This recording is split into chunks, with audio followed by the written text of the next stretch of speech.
the pressures society put on what masculinity is. I think that's what's most toxic, and we don't allow people to kind of define that for themselves.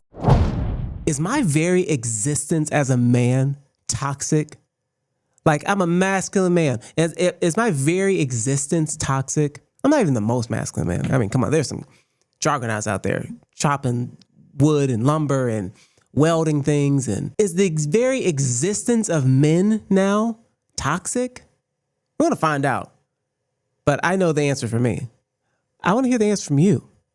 Welcome, guys, back to the Black Box. I'm Samuel Smiley, and I cannot wait to get into this one. I've got a great show for you today.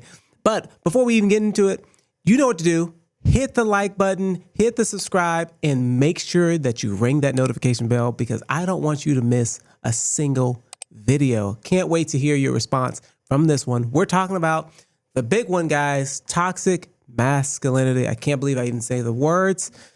Disgusting. But let's get into it.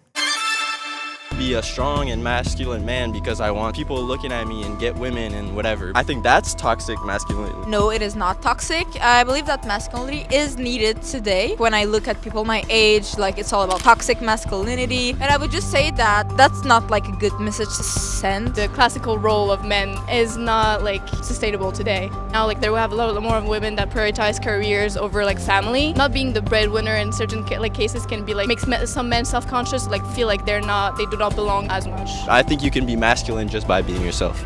It's like today we can't seem to get along, and it's like men are demonized.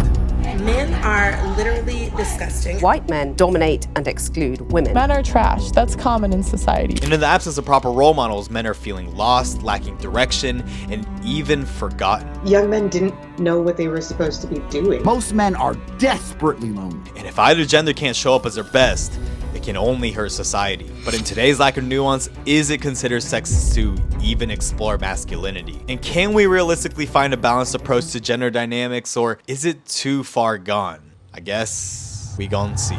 What do you think it means to be a man today in 2023 then? In 2023, you don't even need to look anything like a man to be a man. What? Oh, vey. You don't even. Okay. What the heck? What the heck? I don't know how I'm going to get through this video. I have not watched this video, so this is my first response. So you guys getting the raw experience right here, okay? I'm sorry if I'm offending you. Actually, it's whatever. It's going to be out there. But the point is, I'm sorry. What did he just say? Transition from like being female to male have seen that they are treated completely differently. I don't get cut off as often. People actually care about what I say. I don't get cut off as often. People care about what I say. Has she been on this planet more than once? Like, is this her 20th time here? Has she lived like 10 other lives? What is she talking about? Maybe I read into that too much, but what is she talking about? As far as I know, that girl looks like she's barely 21, if that, right? We don't know. They're not saying the age. I don't know.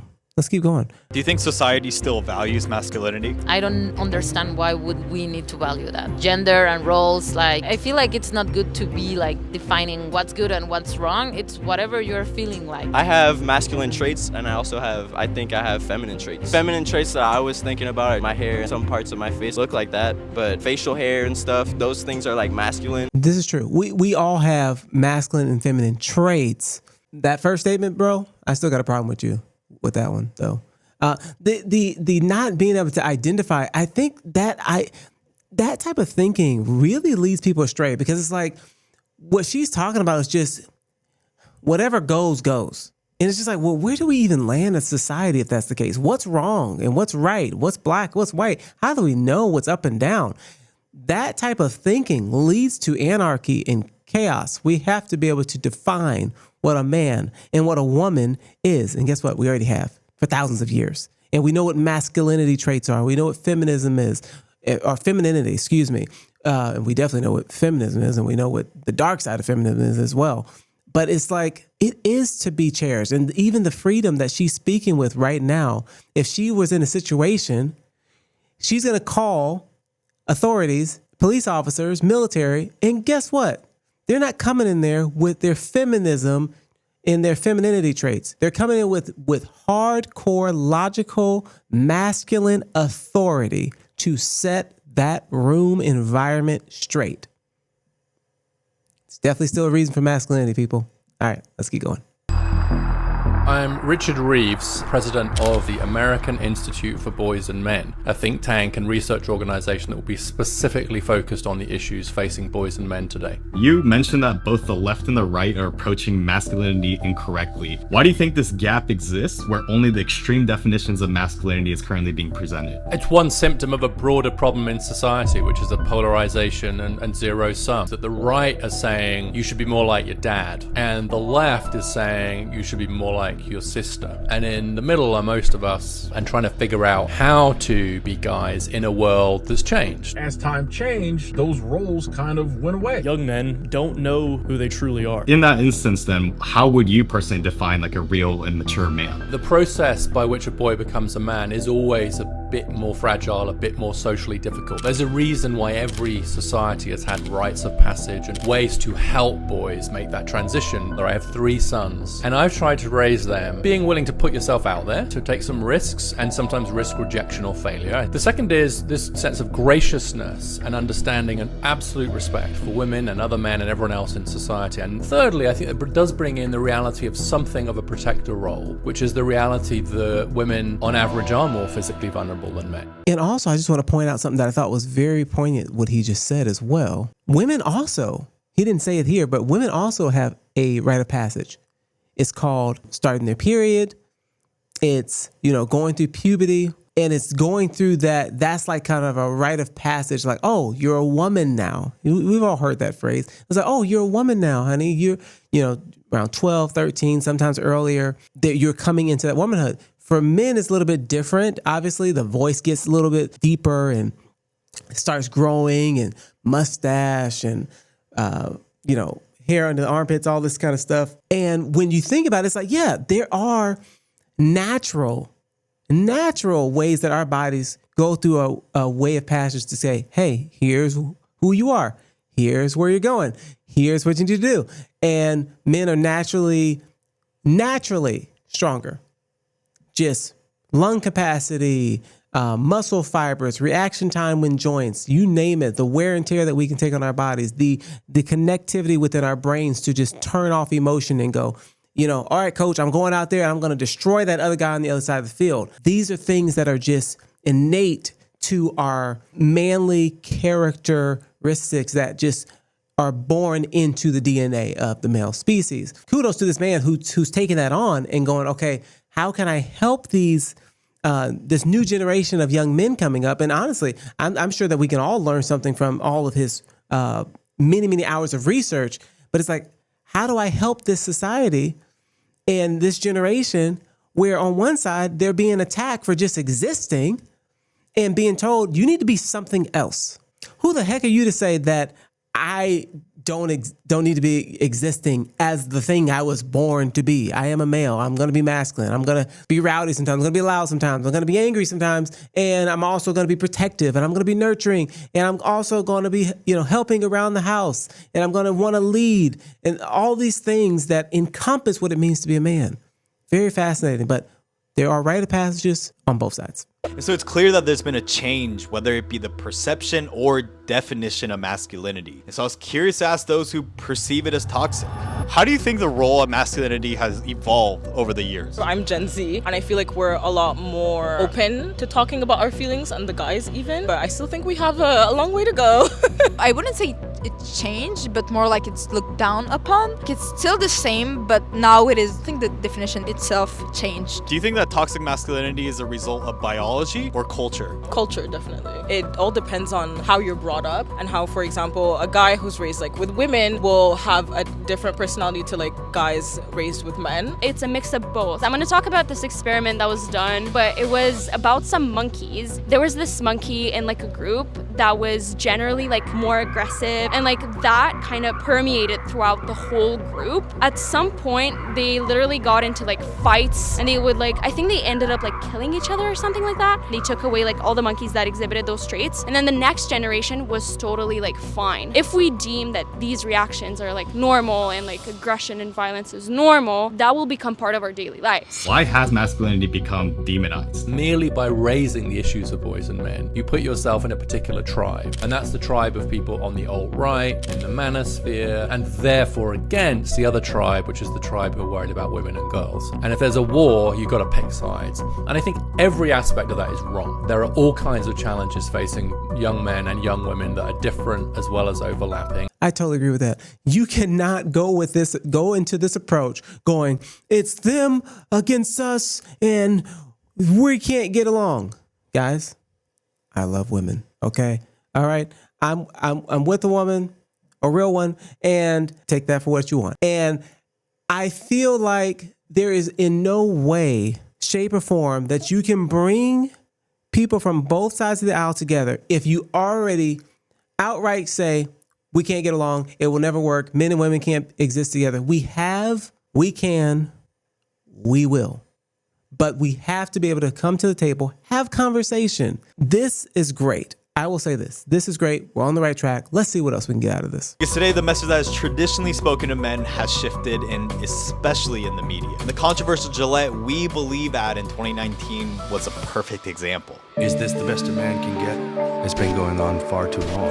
The ad sought to address issues like bullying and sexual harassment in a way that seemed to portray masculinity as a whole as violent, sexist, and toxic. This advert is really dangerous. It's like an anti-masculine Gillette commercial. It makes like every man look like a misogynist piece of shit. This is a fact. Here's what's so crazy. When I turned 18, and some of you guys may remember this, I remember there was two things that happened when I was about to turn 18. I got a razor from Gillette, the old Gillette. I don't know who that is. That commercial. I didn't know about that commercial, but that's messed up. And then I also got a letter saying I need to sign up for the draft. So on one side, I'm like, oh, I got a razor. That's kind of cool. Let's see what happens. Razor bumps. Okay, not for me. On the other side, I had to sign up for the military. And I had to really ponder that. I'm like, oh, okay, this is what it means to be a man. I have to sign up for the draft. All right. Hope we don't go to war. But if we do, I'll fight. Companies like this will pivot and just turn. And I really do wonder, who is the main people, what's the main audience that pays Gillette's salary and bonuses and all that? Is it still men? Somebody tell me the data on that. I don't know. How do you do that? How do you alienate your own base by doing that? By going, oh, you know what? We're just gonna make this ad and just make it to where all men are evil, and we're just gonna. Are you kidding me? Like the laws that we have protecting minorities, women, all this stuff. The way, even the reasons we have women's sports, separate locker rooms, separate bathrooms, all this is for the protection of women who was voted in by men. I don't get it. So how does that make sense? It's just wrong. One of the most disliked videos on YouTube. Could this sort of message of masculinity equals toxic have its consequences? In a recent study of over 4,000 men in Europe, they found that thinking masculinity is bad for your behavior is linked to having worse mental health. But when men are viewed as oppressors, is there even any room for empathy for male struggles? And so I was curious on what the streets thought. What do you think are some of the challenges that men are facing today? Masculinity, definitely. I don't know, people will be like, oh shoot, like you have long hair, you look like a girl, this and that. Other men trying to like make themselves more like, oh, I'm a man. Like, I think he may have his own, maybe he's been picked on or something. I mean, I think his hair is cool, but I don't know where he's getting that from. Like, he's a skinnier guy. I get it. I mean, I used to be 140 pounds in high school the whole time, 140 to 145 pounds. And then when I got older, stayed around 165, and now I'm like sitting around 180, 185. But that's interesting that he's like, masculinity, that's the problem. You're a guy saying that masculinity is your problem. Yeah, maybe the lack of masculinity. Because like, if you start feeling good about yourself and you're working out and you're hanging around guys, you got that camaraderie, you got that brotherhood, Masculinity is not the problem. There's a lot of other problems with that you find out, but that's just interesting that that's his take. Toxic masculinity, for sure. I believe it's a big issue. It's okay if you don't want to feel vulnerable or whatever, but they should just ask for help. There are a lot of men who are really struggling right now. There's a reason why men are at 3 times higher risk of a death of despair from suicide or drug overdose or alcohol. In your definition, it seems like a man who is acting very, let's say, masculine might be considered toxic masculinity. Would the opposite be considered toxic femininity? The way I said it, I guess it should be. I don't think that that's ever been talked about, really. What do you think is more common, toxic masculinity or toxic femininity? I think we've mostly focused on men and like patriarchy. I've never heard about toxic femininity. Of course you haven't. Of course you haven't. You know why? Because one, we're not about to complain about you guys like that. Though, if anyone was going to talk about toxic femininity, it's going to be women. And trust me, it's bubbling up. The lid is about to pop off on that situation because people are waking up, and women have always known toxic women. The difference is it's more like women to gang up and go, oh, and it's easier because it's just an emotional response, and you're just like, oh, yeah, men are bad, yeah. But then as soon as a hot guy walks by, everybody forgets. And it's like, oh, you interested in? Oh, yeah, me too. Like, oh, he looks good. As soon as a good-looking guy walks by, that leaves your brain, but whatever. Yeah, toxic masculinity, got it. I think in general in society, we're more accustomed to hearing about toxic masculinity rather than toxic femininity. The word that men would use for toxic masculinity is hysterical, crazy, so that maybe that's why we didn't hear about that. Women, maybe that's why you never heard that. Do you think toxic femininity exists? Everybody's kind of toxic in their own way. We don't go through life the same way that men do. Guys can just walk out at night and be like, I can go on a stroll at midnight. I can't do that. Women in general are seen as like meat. First off, I also pay attention to where the heck I'm at after midnight. Guys are not just walking around like, yo, bro, it's 2:00 in the morning. You want to go down there? Yeah, let's just walk to the store. No, we are, you know the reason why we're protectors? Because we're aware of our surroundings. We are checking constantly for something bad to pop off. There have been times where I'm in certain parts of the city and I'm like, that guy looks like he's up to something. Actually, even recently, I was in California and me and my girl are standing outside her mom's house and I see somebody in the neighborhood. I'm just like, what is he doing? Why is this guy going behind the back side of the house? And it's 9:00 at night and he's wearing a hoodie in the middle of July. What the heck is going on? Well, lo and behold, he was a burglar. And I'm like, she's like, I didn't see him. I was like, tell her to call 911. Oh yeah, he's broken into that house a couple times. That's the backstory. And it's like, yeah, that's one of the things we're here for, guys. So we're not walking at 12:00 at night. We're just seen as meat. No, if you're just seen as meat, there's a guy who's interviewing you. I don't see him biting on your arm or saying, hey, give me something. Come on. Just exaggerations here. There's one thing I've learned is that the extremes exist in pairs. We need to kill all men. Could you imagine if men said we need to kill all women? First off, we would never say that. We would never say that. And if somebody would say that, good Lord, find them. Send a Amber Alert, all men, find that guy. But outside of that, we would never. Could you imagine if videos, only women get away with that? We need to kill all men?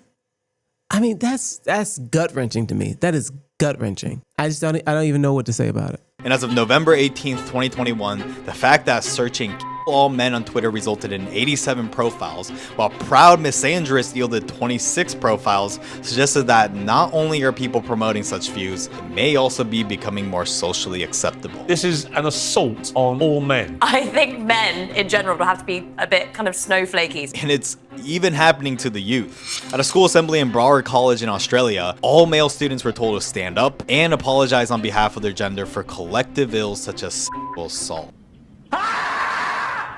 No. I hope that these kids see this video. Share this video. Do not let them apologize for you being born, male or female. We are not going to tolerate this in any society, especially if you're in a Western society. Do not fall for this bull crap that you have to stand up and apologize for the skin or the sex that you were born into, that is absolutely asinine.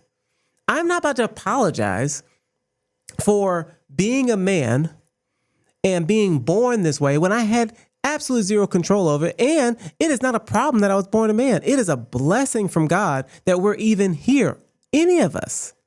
So we should celebrate each other, not try to tear each other down. These people are filled with absolute hate, and it is downright evil to say, let's get rid of a group of people. Why am I always hearing about the alt-right when there's a group talking about let's get rid of all men? What is going on? I mean, we know why we're not hearing about it, but guys, and the topic is toxic masculinity, where there's a group saying let's kill. And although the justification was in response to growing concern about treatment of girls at the school, girls were left feeling exposed and upset, while boys were made to feel guilty for being men. And as male student Vinny stated, we had to apologize for stuff that we didn't actually do. One boy came home and he said, "Mum, I'm not a rapist. Why have I been forced to apologize for this?" And in an era where we're encouraging boys and men to be more open, it becomes challenging for them to actually do so when they're still receiving messages that their feelings and perspectives aren't really that valued. And if expressing even slight sensitivity about the male experience is viewed as invalidating the female experience, how can we ever expect to establish healthy communication? And so it's important to remember though that the extreme and radical cases don't represent the majority of women or femininity, just as extreme examples of toxic masculinity don't represent the male majority. But when nearly half of all adults under 30 are single, and 34% of them are women and 63% are men, it's apparent that there are extreme differences in dating struggles. And so why are men so lonely? When it comes to dating, what do you look for in a guy then? Oh God, so much. I thought you just said, men should just be themselves. They should be themselves, but sometimes themselves is not gonna cut it for me, I'm sorry. Well, first of all, I don't look for guys. Let's start there. Have you been able to maybe relate to, let's say, a straight dude's dating struggles by dating women? No. Be funny, be kind, don't be an asshole, That's asking too much already. I know, that's what I'm saying. Stop it. Get some help. Okay, no more of this video. But all in all, wow, this is very interesting to hear all of these individuals' takes and opinions, and very strong opinions about who men have been, the new men that are here, how men should be raised, how they should be functioning or a part of society, or if they should be a part of society. It's very interesting and also odd to hear some of these responses. But nevertheless, what do you think about masculinity? Because I know how I feel. You know where I stand on this topic. It's quite obvious. And honestly, I couldn't disagree more with a lot of people in this interview, just because it's like a lot of them, there's a lot of emotional damage, it sounds like, where there's a lot of people who need some therapy and need to have more conversations than just the people in their friend group or circle or talking points that they're hearing from TikTok. So that's my take. I want to hear what your take is in the comment sections. But this has been another video from the Black Box. Thank you guys for joining. And don't forget, like, comment, and subscribe. And please hit that notification bell. I don't want you to miss a thing. These conversations are getting spicier, juicier. And at least we're able to grapple with the idea of some of these conversations and go, okay, that's where they stand. Okay, how do we get us back to the middle here? Because you guys are mistaken. Like, this has been done. We can function in work together. You don't have to just go from guy to guy and girl to girl and have your cats and your dogs. Like, you can have a cat, dog, family, child, and your husband and your wife all at the same time. It's a very beautiful thing. Watch some old movies. It's great. It looks really beautiful, I promise. But that's my take, guys. I love you. God bless. Stay in the light. Later.